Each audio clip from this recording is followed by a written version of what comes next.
There are certain exercises that you can do, like muscular exercises, to build your IQ. You're about to hear a life-changing speech from Tracy.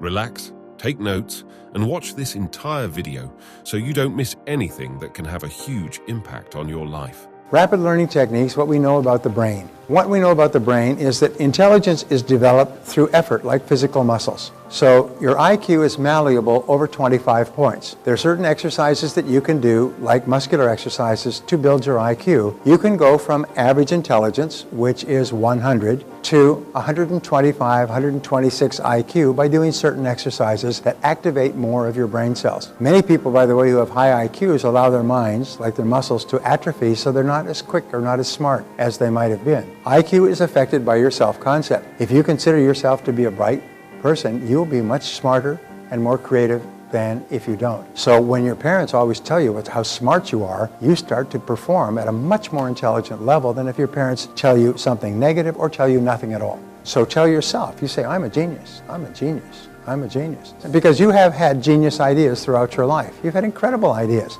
The difference between geniuses and non-geniuses is non-geniuses have occasional bright, great ideas. Geniuses just say, I'm a genius, and they have bright ideas all the time. That's all. In other words, really fit people exercise every day.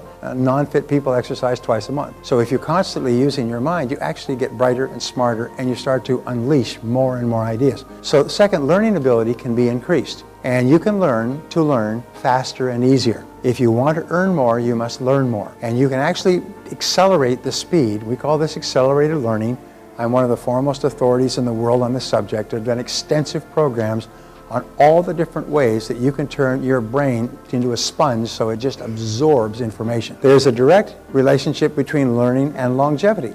The more actively you learn, the longer you live. The more actively your mind is engaged. And that's why Goethe started writing the second part of Faust when he was 86 years old. And Faust is considered one of the greatest of all pieces of literature. He completed it when he was 89. I mean, he was still a highly productive person in his later years because he remained fully engaged all the time. Number 4, the longer you continue to learn and the more active you are mentally, the longer you live and the healthier you are. That's why the whole idea of retirement is an old idea that goes back to the industrial age, where people worked until they were 55 or 60, and then like an old piece of machinery, they were worn out and they got taken off the line and put in a field and allowed to deteriorate. In the industrial age, people are taken off the line, they go home and sit in a walking chair until they die. Today, because you work with your brain, you'll be at your prime at 75. You'll be as bright as a berry. You'll be dancing at weddings. You'll be traveling, you'll be learning, reading, studying new subjects, going back to school. This is the best time in all of human history, as long as you keep your brain active. Interesting point, there's more and more direct connections between Alzheimer's and brain atrophy. People started watching television 30 years ago. They're still watching television, and the brain turns to porridge because there's no stimulation. Whereas people who are active and busy very seldom have brain deterioration, what they call senility. Diseases of senility. Rapid learning techniques. The left and right hemisphere of the brain are responsible for very different ways of thinking. First of all, there's the left hemisphere is logical. It looks at everything in a cold, logical way. It's rational, and it looks for reasons. What are the reasons why things happen? It's analytical. As we talked about the conscious mind, it analyzes things carefully and picks them apart. Accountants are very analytical. It's pragmatic. Does it work? All I want to know is, does it work? Not what it is, but does it work for me? Will it be effective? It's concrete. It likes tangible answers, tangible numbers, proof. It is linear. It works with facts and figures in a linear way, step by step. Like engineering, we call this the engineering side of the brain. It is sequential.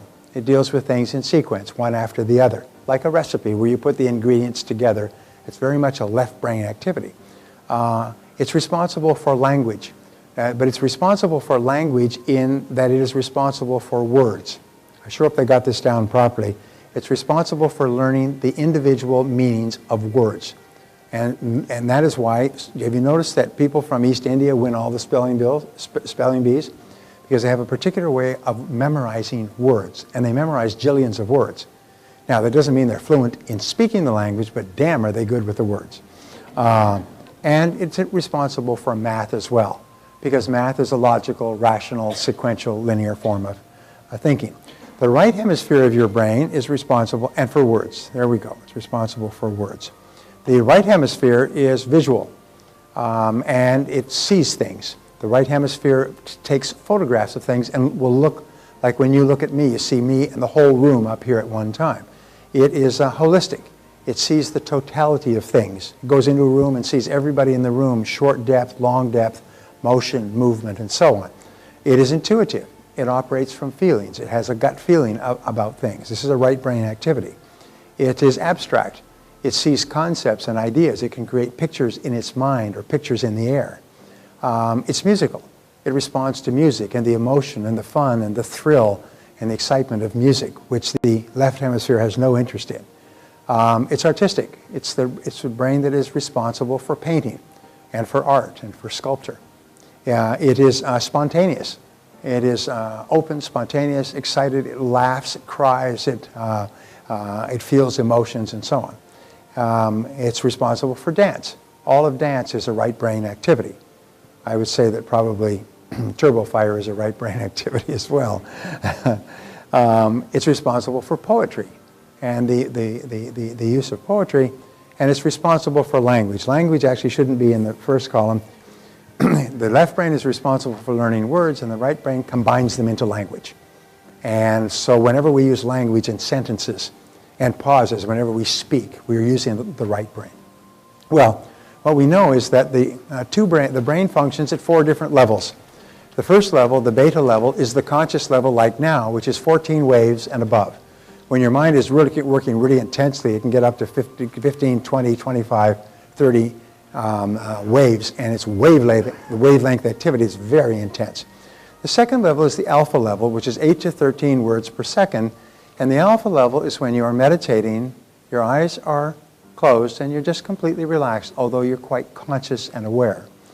The third level is the theta level. The theta level is the level between this relaxed conscious awareness and sleep. It's where you start to fantasize, you start to drift, you start to have little dreams and so on. Your mind just starts to move away. And the delta level is half to 4 words per second, or waves per second, and that's where you fall completely asleep.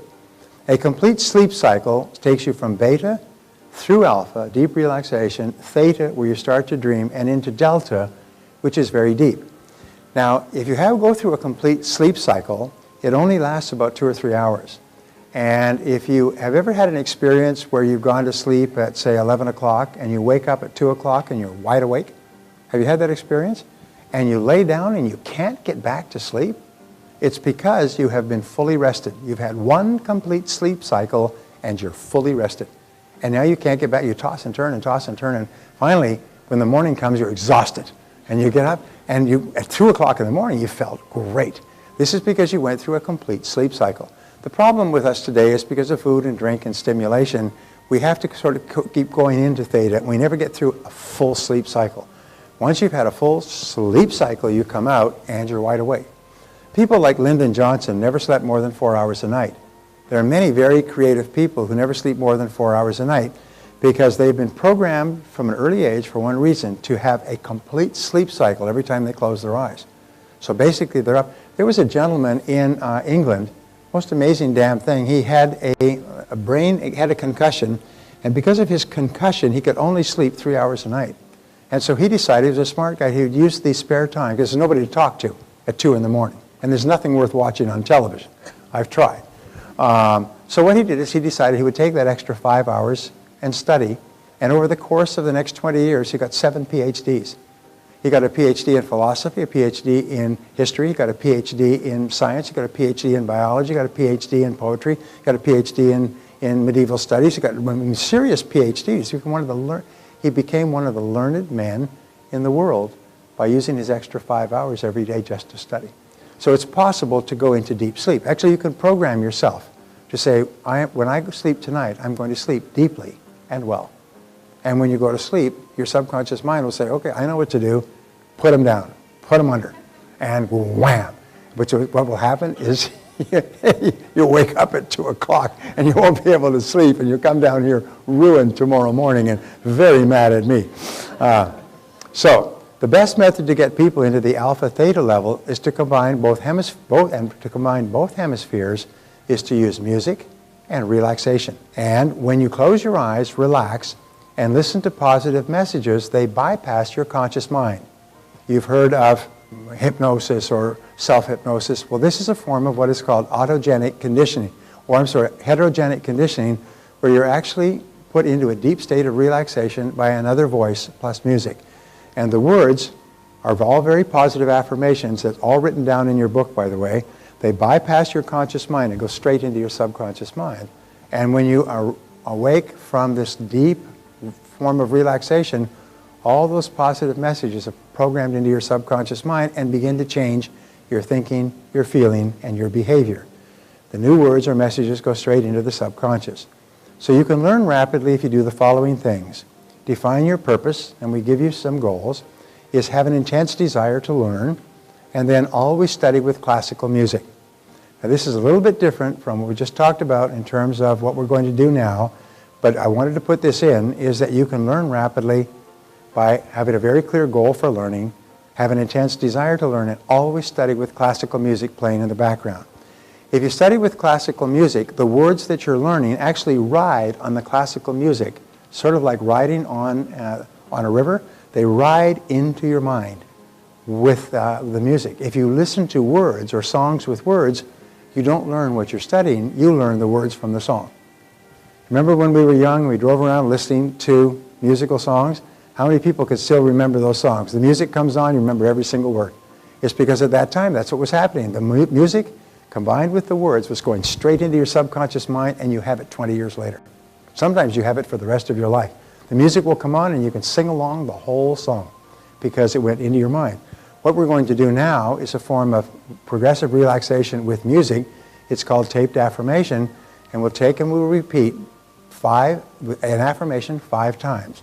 When you hear the first affirmation, which will be, you like yourself unconditionally, you really like yourself. As you hear the first affirmation, just simply say yes or I agree. Your eyes will be closed, you'll be completely relaxed. As the message goes into your mind, you just say yes, or I agree, or that's true. You just agree with the affirmation. You'll probably find yourself so relaxed that you won't be bothered saying it again. Each of the affirmations will be repeated 5 times. You'll first of all be counted down by the count of 20 until you're deeply relaxed. The affirmations will be repeated 5 times each, and then you'll be counted back up to full wakefulness. This exercise takes about 20 minutes. And it's really quite beautiful. And so what we're going to do now, use spaced repetition, practice what you're learning.